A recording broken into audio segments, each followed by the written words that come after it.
हे दोस्तों, this is Mukesh. कभी कभी हम लोग अपने डे टू डे लाइफ में ऐसे सेंटेंसेस को बोलते हैं जहाँ पर हम लोग कहते हैं मैं कहाँ कहीं जाता हूँ। वह कहाँ कहीं जाती है, दिन भर घर में बैठी रहती है। या नहीं तो कभी कभी सेंटेंसेस ऐसे भी बोलते हैं, तुम कहाँ कुछ सुनते हो, वह कहाँ कुछ बोलती है, मैं कहाँ कुछ तुम्हें कहता हूँ। तो ऐसे सेंटेंसेस को इंग्लिश में बनाने के लिए किस स्ट्रक्चर का यूज किया जाता है, तो आइए हम लोग जानते हैं। पहले बात करते हैं पहले टाइप वाले सेंटेंसेस की, कहाँ कहीं। तो इसके लिए हम लोग सबसे पहले लगाएंगे सब्जेक्ट। सब्जेक्ट को लगाने के बाद हम लोग लगाएंगे हेल्पिंग वर्ब। अगर रहेगा तो, नहीं रहेगा तो कोई बात नहीं है। उसके बाद आपको लगाना पड़ेगा हार्डली। यहाँ पर कहीं के लिए हार्डली वर्ड का यूज करेंगे। उसके बाद हम लोग लगाएंगे वर्ब।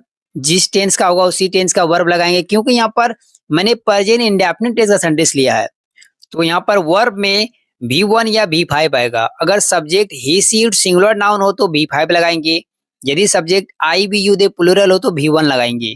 और याद रखिएगा, इसमें कोई भी हेल्पिंग वर्ब नहीं आएगा। उसके बाद लास्ट में हम लोग लगा देंगे एनीवेयर। एनीवेयर वर्ड का यूज करेंगे। अब इसको और भी बेटर तरीके से समझने के लिए कुछ एग्जांपल्स लेते हैं इसका। तो आज का पहला सेंटेंस है, मैं कहाँ कहीं जाता हूँ।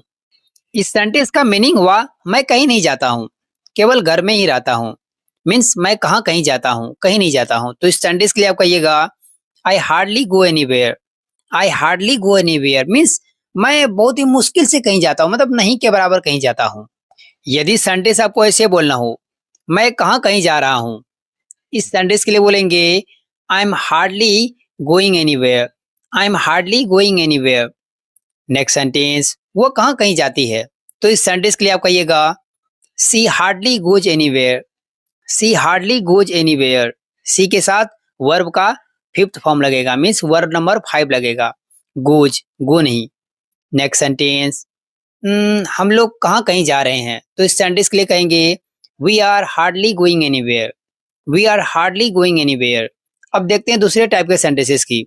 सिर्फ एनीवेयर के जगह आपको लगाना पड़ेगा एनीथिंग। बाकी structure same to same. Subject, उसके बाद हार्डली, अगर हेल्पिंग वर्ब लगा देंगे, नहीं तो हार्डली लगाएंगे। उसके बाद वर्ब, वर्ब के बाद हम लोग एनीथिंग लगा देंगे। जैसे कि तुम कहाँ कुछ सुनते हो, तो इस सेंटेंस के लिए बोलेंगे you hardly listen anything. You hardly listen anything.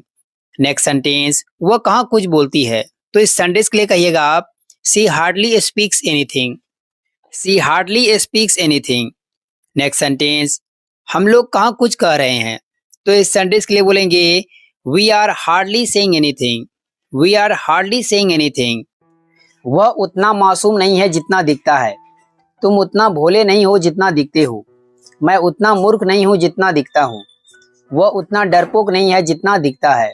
तो ऐसे सेंटेंसेस को इंग्लिश में बनाने के लिए किस स्ट्रक्चर का यूज किया जाता है, तो आइए हम लोग जानते हैं इसके स्ट्रक्चर को। स्ट्रक्चर में सबसे पहले लगाएंगे सब्जेक्ट। सब्जेक्ट को लगाने के बाद यदि सेंटेंस प्रेजेंट में बोल रहे हैं तो इजामर आएगा, पास्ट में बोलिएगा तो वॉज वर आएगा। उसके बाद हम लोग लाएंगे नॉट, और नॉट को लगाने के बाद यहाँ पर आपको ध्यान देना पड़ेगा।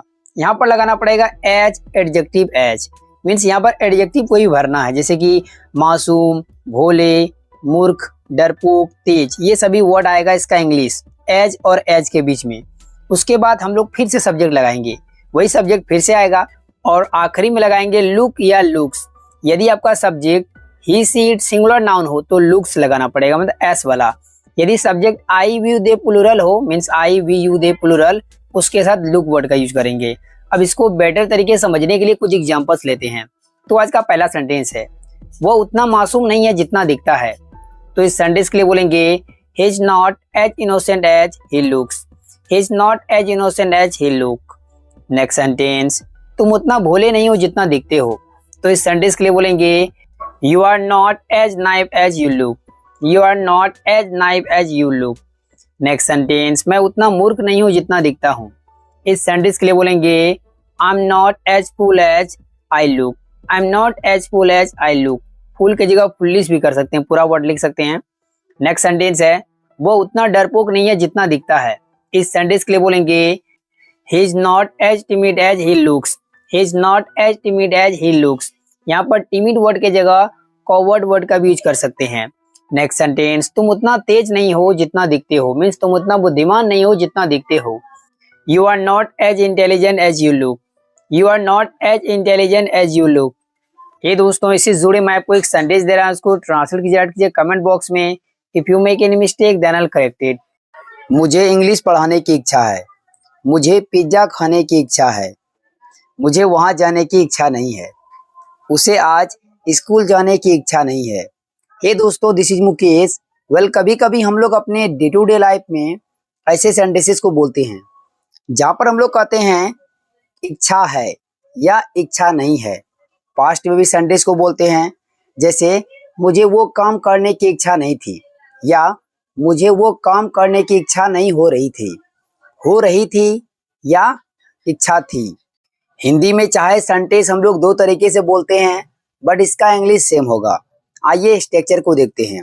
स्ट्रक्चर में सबसे पहले लगाएंगे सब्जेक्ट, और सब्जेक्ट को लिखने के बाद हम लोग लगाएंगे ईजेएमआर अकॉर्डिंग टू सब्जेक्ट।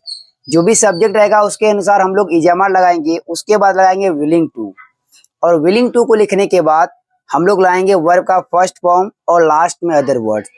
यदि सेंटेंस नेगेटिव में हो तो ईजेएमआर के बाद नोट लगा देंगे। यदि आप सेंटेंस पास्ट में कहना चाहते हैं तो ईजेएमआर को हटा करके वॉज या वर हेल्पिंग वर्ब आएगा।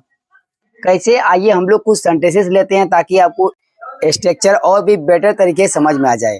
तो आज का पहला सेंटेंस है, मुझे इंग्लिश पढ़ाने की इच्छा है, या नहीं तो मुझे इंग्लिश पढ़ाने की इच्छा हो रही है। तो इस सेंटेंस के लिए आप कहिएगा I am willing to teach English. I am willing to teach English. Next sentence है, आज मुझे पिज्जा खाने की इच्छा है। तो इस सेंटेंस के लिए आप कहिएगा today I am willing to have a pizza. Today I am willing to have a pizza. Next sentence लेते हैं, उसे यहाँ आने का इच्छा नहीं है, या उसे यहाँ आने का इच्छा नहीं हो रहा है। तो इस सेंटेंस के लिए आप कहिएगा he is not willing to come here. He is not willing to come here. Next sentence है, उसे आज स्कूल जाने का इच्छा नहीं है, या नहीं तो उसे आज स्कूल जाने की इच्छा नहीं हो रही है। तो इस सेंटेंस के लिए आप कहिएगा she is not willing to go to school today. She is not willing to go to school today. अब लेते हैं कुछ सेंटेंसेस पास्ट में, जैसे कि मुझे यह काम करने का इच्छा नहीं था। तो इस सेंटेंस के लिए आप कहिएगा I was not willing to do this work. I was not willing to do this work. Next sentence है, पहले तो मुझे इंग्लिश सीखने का इच्छा नहीं था। तो इस सेंटेंस के लिए आप कहिएगा at first I was not willing to learn English.